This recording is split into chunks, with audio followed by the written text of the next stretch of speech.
Hello everyone, it's Shane Conto, your Wasteland reviewer, and I'm here to review The Greatest Showman. I took my mom to see this on Christmas. She was very happy, and this is the thing about this film. On an enjoyment level, I would give this an A. But I'm here to talk about it as a film. So, let's separate that a little bit. But this was a passion project for Hugh Jackman, who is one of my favorite actors ever. I love Hugh Jackman. He's ridiculously talented, and this film really shows that. And he comes into this film, he's playing P.T. Barnum, and this film really isn't an actual biopic of P.T. Barnum. It's a romanticized fictional version. There's people that don't exist, like Zac Efron and Zendaya's characters don't actually exist. They weren't real people. I found this out after looking this up after the movie. Like, who's this Robert Carlyle guy? I've never heard of him, and it's just like, oh, because he doesn't exist. But for what they made, that's what we're going to talk about, because I'm not going to take away from a film because it's not historically accurate. I would hate Braveheart then, but I don't. I love Braveheart. But talking about this film, Michael Gracie, this is first time directing, I thought he did a really fine job of bringing this film together, and the pacing, I have to say, it has kid pacing, which is like it breezes through, like, this happens, this happens, this happens, this happens, and there's not a whole lot of time to really dig in and let things flesh out. But I think Michael Gracie does a good job of handling the transitions from these songs and moving the story along and really putting it together, so I really appreciated that. And between Michael Gracie and what the actors are able to do, I think they brought some emotion to this film. Like, it wasn't for the sake of, like, these are really fleshed out characters and I really care so much about this character, but between what Michael Gracie's able to do along with the actors, there's some really emotionally impactful moments of this. And tonally, this film does go into some darker places. It doesn't stay there too long, but it does hit on some things. And then one thing I'm going to have to say is this used way too much CGI, and it looked bad a lot. I'm like, because this wasn't that expensive. It was $84 million, but it wasn't like a big budget film, and there's like CGI animals everywhere, and they use a lot of CGI for the background, which kind of took me out of the film, but it is what it is.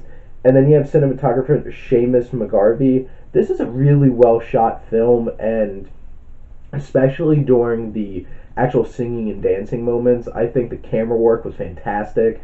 The overhead shots of them all in the circus is great. And for one scene in particular that really stood out to me is the Other Side sequence, that song with Hugh Jackman and Zac Efron in this. I think they used a really good camera work in it. And I think they really set up the camera well to capture all the performances and everything like that. And there's some really good close-up shots during Jenny Lind, the opera singer's performance, Rebecca Ferguson's performance, with her being lip-synced. But I think that was really well done, the camera work. The writers, this was written by Bill Condon and Jenny Bix. It wasn't a special story. It's pretty straightforward and not a whole lot of super interesting moments. It's pretty by the numbers straightforward, and it breezes through a lot. Some of the characters get more fleshed out than others. Obviously P.T. Barnum's like the figure piece in this, and Zac Efron gets a little bit. His wife, played by Michelle Williams, gets a little bit, but everyone else, it's kind of like, especially the circus performance, don't get a whole lot of being fleshed out. There are some standouts in terms of like performance, like the bearded lady was fantastic with all of her singing and stuff, but really didn't get a whole lot of her. And but getting to the music, and the music was done by John Debney and Joseph Trapanese, and the music I thought was great. And it was very modern, but they did that on purpose because P.T. Barnum was so far ahead of his time, and they wanted to capture that idea. And I thought that really worked for this. I've been listening to the music nonstop since, so music worked for me. I loved it, and I think that's Hugh Jackman and the music are why you go see this movie. And Ben Posick and Justin Paul were the ones who did the lyrics to this film. They're the ones who did La La Land, and I think they wrote decent lyrics and had some good messages in it. And the acting, Hugh Jackman is just a revelation, and like he could do it all. He was amazing. He sold everything in this film. His singing, his dancing, his acting, the drama that he brought to this was fantastic. And then Zac Efron, I think, did a really, really fine job. I really enjoyed him. Michelle Williams had her moments. Zendaya, I really, really like. She had a great year, especially with Spider-Man Homecoming and now this. Rebecca Ferguson, in her small role, I thought she did a good job.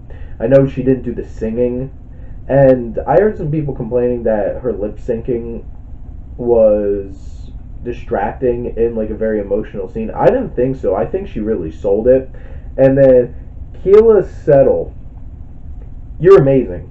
She's the bearded lady, and she does just a fantastic job in what she was given to do in this film. Now, where this film lacks my it factor, it lacks in story and depth, but it surely makes up in charm, energy, music, and showmanship. And that's what this is about. It's the greatest show. And that song's so stuck in my head. But I'm going to give, as a film remember, The Greatest Showman a C+. Enjoyment, give it an A. Go have fun. Go see it with your family, because this movie isn't doing well, honestly. So, it needs your money.